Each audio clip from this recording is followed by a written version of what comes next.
Title: The Ghost-Faced Wonder. Year: 105 million. Era: Bloodstone Age. Author: Jeremy Levan.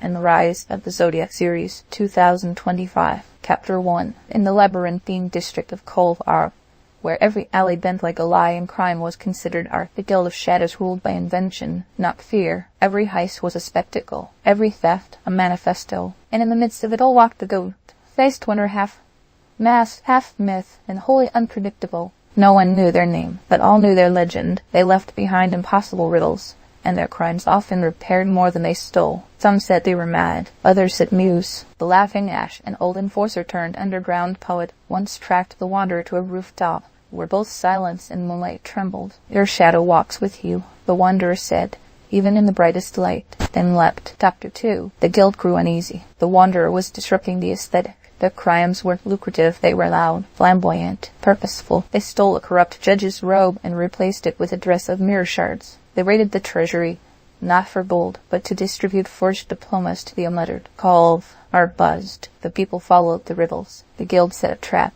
It failed. The Laughing Ash, once tasked with capturing the wanderer, began writing verses instead. And the district changed. Walls bore murals instead of warnings. Thieves taught art. Poets plotted blueprints. Chapter 3. The guild demanded control. The wanderer responded with chaos, targeting the archive of blackmail, the vault of leverage. It all went up in smoke. But in the ash, messages emerged. Create or control, not both. The guild fractured, and from its fragments, the Museum of Impossible Crimes was born. Children now tour the site of the last heist, where the final plot remains untouched. Your shadow walks with you, even in the brightest light. And the wanderer, gone, but their riddles linger. And Kolvar, once a city of fear, now dreams in color. Title: The Dream in the Teeth of Winter. Year: 104,871,794.4. Era: Bloodstone Age. Author: Jeremy Levan. And the Rise of the Zodiac Series,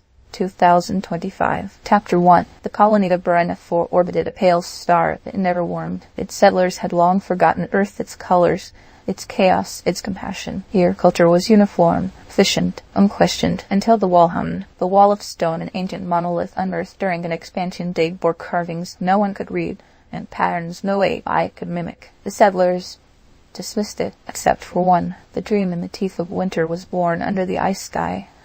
Her dreams full of fire dances, and melodies in languages no one taught. She touched the wall and wept, and from its core, a single phrase echoed in her mind. Your soul remembers what your survival had to forget. Chapter 2. She began to change, her clothing woven in patterns not sanctioned, her speech laced with rhythms that made machines stutter. The elders feared contamination. The dream spoke to the wall each night. Others began to listen, then dream. The wall taught them things they had once known. How to celebrate difference, how to grieve with strangers, how to paint storms on ceilings. The cultural authority issued a purge order, but it was too late. Brenneth 4 had remembered. Chapter 3. The dream led a procession chanting, painted, unpredictable, into the central node. She did not demand anything. She offered a story, a myth, a mirror. The elders tried to shut it down, but their own children had joined her. The wall of stone began to glow, and on its face, ancient glyphs reshaped into a single line. Your soul remembers what your survival had to forget. Brenneth 4 now thrives, not uniform, but alive. In every cycle, a new pattern appears on the wall, none the same, all welcome. Title: The Echo of Creation. Year: 104,743,589.7. Era: Bloodstone Age. Author: Jeremy Levan. And Rise of the Zodiac Series, 2025. Chapter 1. The spire city of Harith was carved from thunder and sky, a place where patience was mistaken for passivity and swift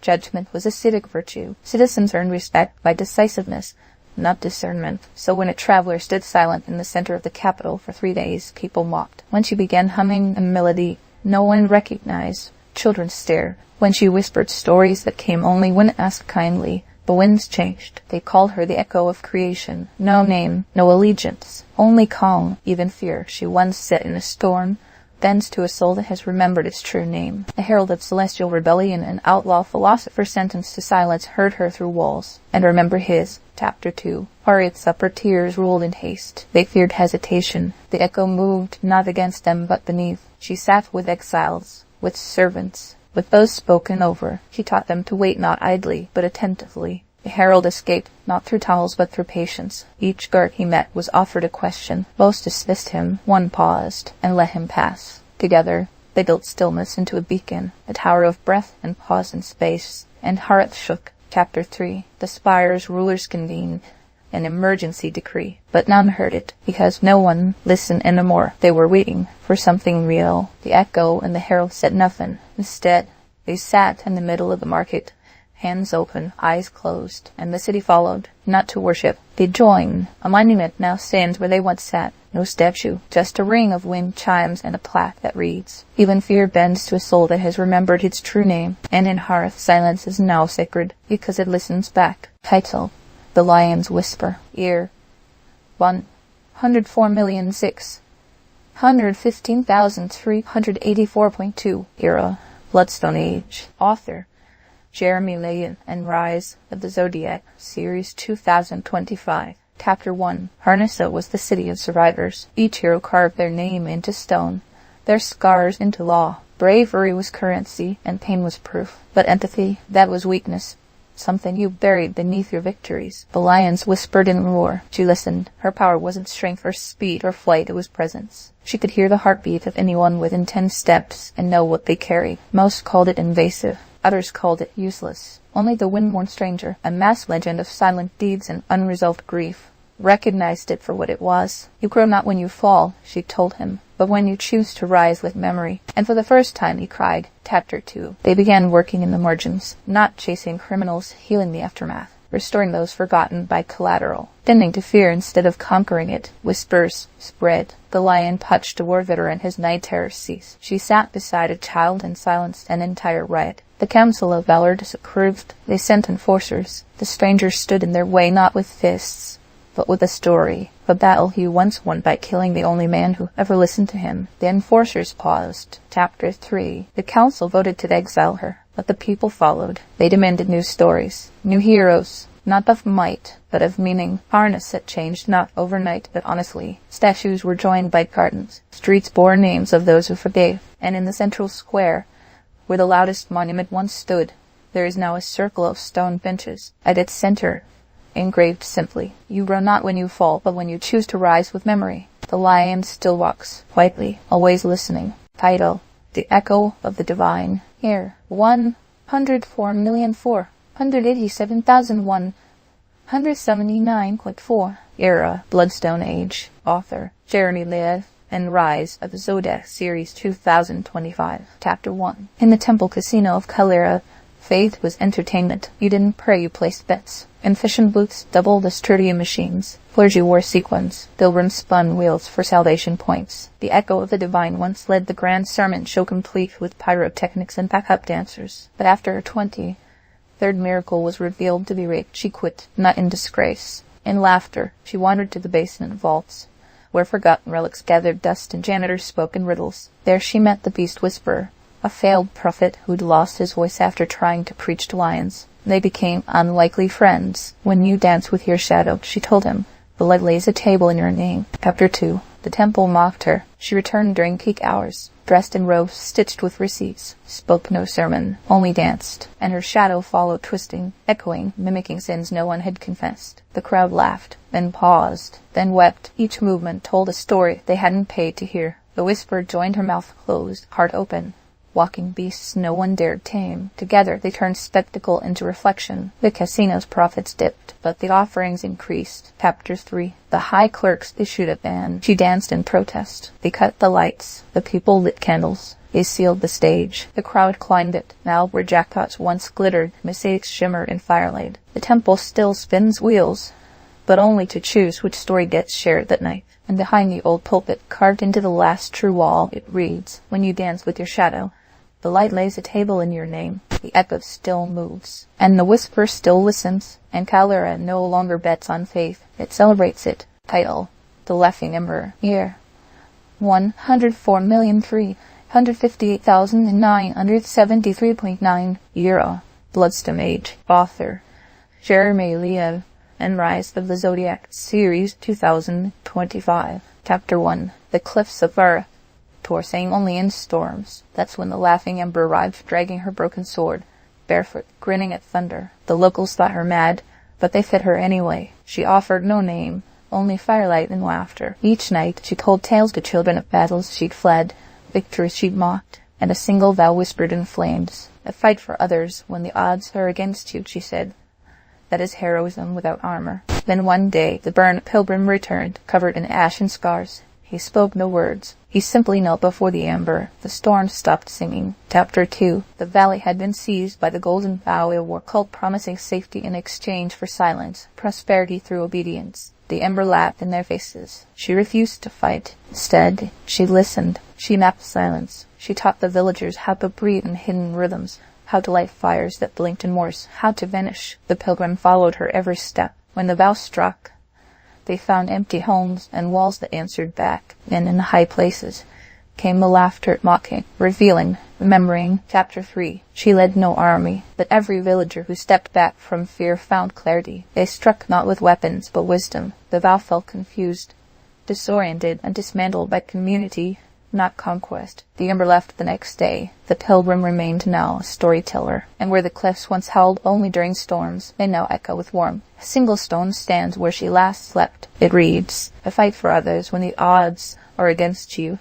That is heroism without armor." And beside it, always burning, is a single ember, still laughing. Title: The Echo Eater. Year: 104,230,769.1. Era: Bloodstone Age. Author: Jeremy Levan, and Rise of the Zodiac series, 2025. Chapter 1. In the cloaked city of Thres, secrets were currency and no one shared change. Agents walked masked among merchants. Children whispered passwords instead of lullabies. Trust was dead, assassinated by efficiency. The Echo Eater, once the most feared spy of the Eastern Wing, had defected, not out of guilt, out of boredom. She had learned every lie, heard every echo, seen every betrayal repeated like clockwork. So she vanished into the alleys and emerged as a teacher. She taught spies how to listen, really listen. And to the cursed gambler, a former infiltrator addicted to betrayal, she said, "Not every storm is survived by strength, some by preparation, some by grace." He listened, for once. Chapter 2.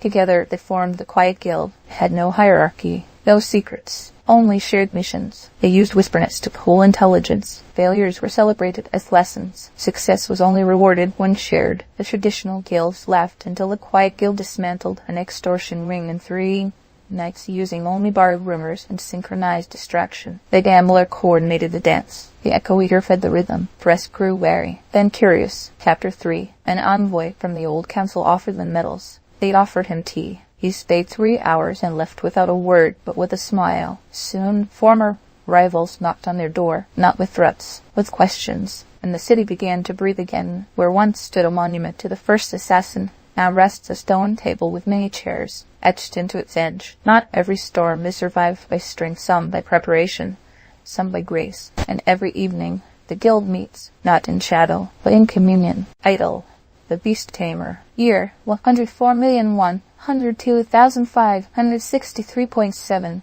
Era: Bloodstone Age. Author: Jeremy Levan, and Rise of the Zodiac series, 2025. Chapter 1. In the fractured learning districts of Fen, children were not taught. They were sorted into function, sorted into silence. The archives governed education, now rows of blinking machines, issuing commands, quotas, and propaganda disguised as curriculum. The Beast Tamer had once trained the creatures that roamed the outer wastes, but when her son was deemed irrelevant to progress, she burned her badge and vanished beyond the wall. She returned with more than beasts. She returned with purpose, and with her came the archivist of Ash, a former librarian who had memorized the books that were forbidden, burned, or broken into algorithms. Destiny listened, she told him, not to words, but to boldness. He followed. Chapter 2. Together, they taught in the ruins, not facts. Questions, not answers. Courage. Children came in secret. They learned how to speak their own names with meaning, how to ask why, how to say no. The archives detected deviation. It deployed enforcers, but beasts blocked their way, not with claws, with stillness, with eyes that remembered. The children refused their sorting. The archivist printed a new textbook. The cover was blank. Chapter 3. Fen called for cleansing. The Beast Tamer called for truth. She led her creatures into the city,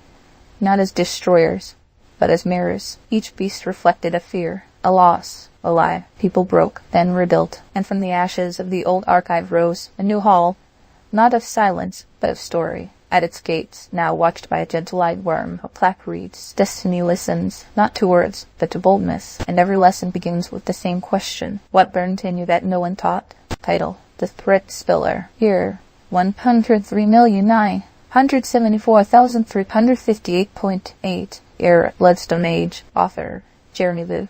And Rise of the Zodiac Series, 2025. Chapter 1. In the city of Veilstrong, strength was currency and emotion, a liability. A guild of steel ran the towers. Their agents wore masks. Their language held no past tense, and their records were encrypted not with code but shame. The thread spiller didn't belong. She wept in public, sang to scars, and stitched confessions into the hems of coats no one noticed. They mocked her, but the rain singer, once a rogue surveillance bard turned ghost, found her threads during a storm. Each one told a story. Each one held truth. No spy had ever found. He whispered to her, "Even when you forget, the stars are still remembering you." And she nodded. Chapter 2. Together they traced threads from balconies to bunkers. Stories of love, betrayal, yearning woven into clothing, hidden in music, whispered between cracks. The guild sent a seeker. He vanished. The people began to listen, not to commands, to each other. The threat spiller taught them to wear their grief. The rain singer tuned the city to heartbreak. Veilstrong trembled not from invasion, but from honesty. Chapter 3. The guild fell in silence. Its last broadcast was a plea not for control, but for forgiveness. No one cheered. They wept, then began to build something new. In the center of Veilstrong now stands a monument of soft wool, rusted instruments, and broken keys. Round its base spiral stars etched in brass, and carved in the center. Even when you forget, the stars are still remembering you. No one forgets the thread spiller now. They wear her memory, and remember themselves. Title: The One Who Drinks Shadow. Year: 103,146,153.5. Era: Bloodstone Age. Author: Jeremy Levan. And Rise of the Zodiac Series, 2025. Chapter 1. Beneath the city of Vareth, where towers scraped clouds and citizens walked on lighted walkways above smog-choked ruins, a tremor pulsed every night at the same hour. Most ignored it, but some felt it in their bones. They whispered of the morrow, a day that never comes yet always watches. The one who drinks shadow was born in that pulse, forged in darkness, but thirsting for truth. She roamed the forgotten corridors below Vareth, collecting echoes no one dare hear. Her only companion was the watcher from the morrow, a sentient reflection that changed only when unseen. They spoke in riddles, moved in silence, and followed the fracture. Their path does not need to be visible, she told him, to be real. Chapter 2. Above, conflict brewed. The Skywalk elite declared martial efficiency over compassion. Protests erupted and vanished. Whole neighborhoods blinked for memory. Below, the one who drinks shadow mapped the voids. They were not accidents. They were wounds. She revealed each one, graffiti in forbidden hues, projected whispers on cracked walls, blood stories etched in dust. The Watcher amplified them. People began to remember, and remembering hurt. Chapter 3. The elite launched a purge, declared the lower city hostile, sent drones. The one walked into their light. The Watcher stood beside her, casting no shadow. She opened her arms, revealing the scars of 1,000 forgotten, and the city froze, not in fear, in revelation. Conflict had not begun that night. It had always been there, hidden, and now it spoke. In every crack, every weeping pipe, every vanished soul now named, and at the threshold of the oldest ruin, now a temple of memory and mourning, reads, "Your path does not need to be visible to be real." Vareth walks differently now, still broken, but aware. Title: The Spirit Midwife. Year: 103,717,948.5. Era: Bloodstone Age. Author: Jeremy Levan. And Rise of the Zodiac Series, 2025. Chapter 1. The town of Brynwell worshipped tradition like a tyrant in velvet.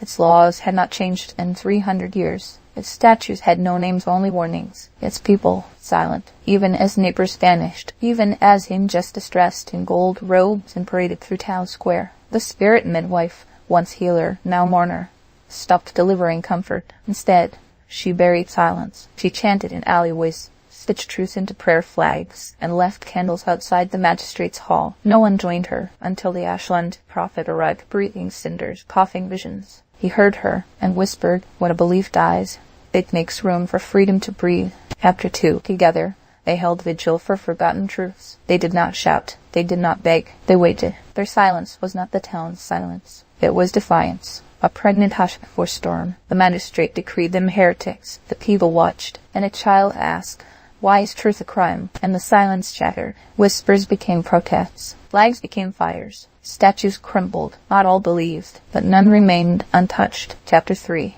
The magistrate fled. Brinewall chose no new ruler. Instead, it planted gardens where trials once took place. Songs replaced sermons, and every house bore a window of stained glass, showing a woman holding a candle beside a man exhaling stars. Below it, engraved into every sill, when a belief dies, it makes room for freedom to breathe. The spirit midwife still walks the streets. So does the prophet. Brinewall breathes now, louder with every season. Title: The Soul Weaver. Year: 103,589,743.2. Era: Bloodstone Age. Author: Jeremy Levan.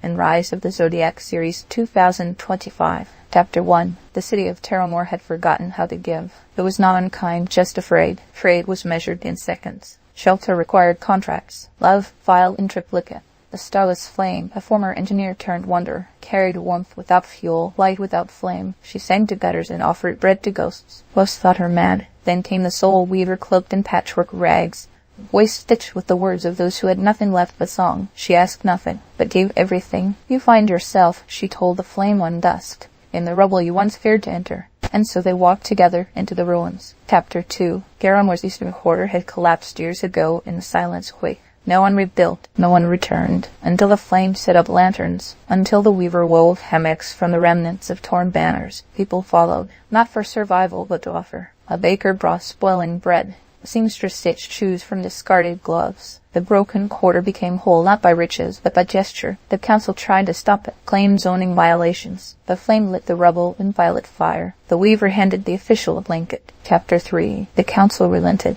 They had to. Too many had remembered what it felt like to matter. Children skipped stones where ash once lay. Old men taught games thought lost. And on the wall of a building that no longer groaned with sorrow, a mural bloomed, 2 figures, one of thread, one of fire, walking through a gate of stars. Beneath it, painted in gold, scavenged from the ruin, you find yourself in the rubble you once feared to enter. Terramore now holds feast days for generosity. No one counts. Everything given is remembered. Title: The Collector of Regrets. Year: 103,461,538.2. Euro. Bloodstone Age. Author: Jeremy Levan. And Rise of the Zodiac Series 2025. Chapter 1. In the mirrored city of Velisar, every citizen wore a reflection, silver masks that shimmered with whatever others feared most. It was a city held together by suspicion and the illusion of harmony. Unity was discouraged. Difference was catalogued. Peace was propaganda. But the Collector of Regrets saw through the masks. She moved between towers at dusk, gathering whispered confessions and dreams left behind like dust. She never judged. She simply remembered. The spirit midwife, now wandering in exile after inciting truth in Brinewall, found her beside a fountain of broken glass. "To choose yourself," said the midwife, "is to heal everyone watching in silence." The collector nodded and chose. Chapter 2. She removed her mask. No explosion, no curse, only a gasp from a child who had never seen a real face. The collector began teaching others how to carry their regrets, not to hide them, but to speak them, wear them, forgive them. One by one, masks fell. Velisar cracked, not violently, but with relief. The spirit midwife hosted open forums in abandoned echo chambers. Stories flowed. People remembered who they were before they had to reflect others, and they embraced. Chapter 3. A monument rose not to heroes, but to choices. In the city's heart stands a pool filled with shattered masks. Above it, inscribed in many languages, "To choose yourself is to heal everyone watching in silence." And now, Velisar shines not with mirrored fear, but with reflected hope. The collector still walks, still listening, still reminding the world. Peace begins with the courage to be whole.